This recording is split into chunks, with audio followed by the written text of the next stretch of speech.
Dear students, আমরা এখন সূত্র 2 তে চলে যাচ্ছি। সুনির্দিষ্ট প্রতিকার আইন 1877। 1877-এর সুনির্দিষ্ট প্রতিকার আইন 1877-এর মোট ধারা আছে 57টা, এটা মাথায় রাখবেন।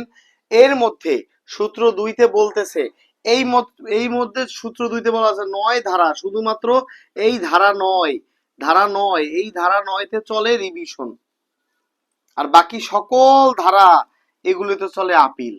এটা শুধু মুখস্থ রেখে ফেলেন।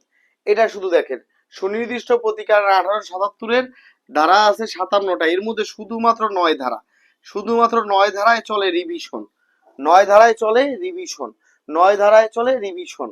আর বাকি 1 থেকে 8, 10 থেকে 57, বাকি 1 থেকে 8, 10 থেকে 57 এইটাই চলে আপিল। তাহলে সুনির্দিষ্ট প্রতিকার আইন 1877, সুনির্দিষ্ট প্রতিকার আইন 1877-এর ধারা 9, ধারা 9-তে চলে রিভিশন, ধারা 9-তে চলে রিভিশন। আর 1 থেকে 8, 10 থেকে 57 বাকি সকল ধারায় চলে আপিল। আশা করি সূত্র 2টা আপনারা বুঝতে পারছেন।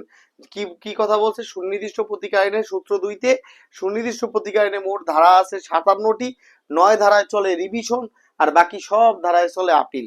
সুনির্দিষ্ট প্রতিকার আইনে মোট ধারা আছে 57টি, এর মধ্যে এই 9 ধারায় চলে রিভিশন, আর বাকি সব ধারায় চলে আপিল। আশা করি বুঝতে পারছেন। চলেন পরবর্তীটায় যাই।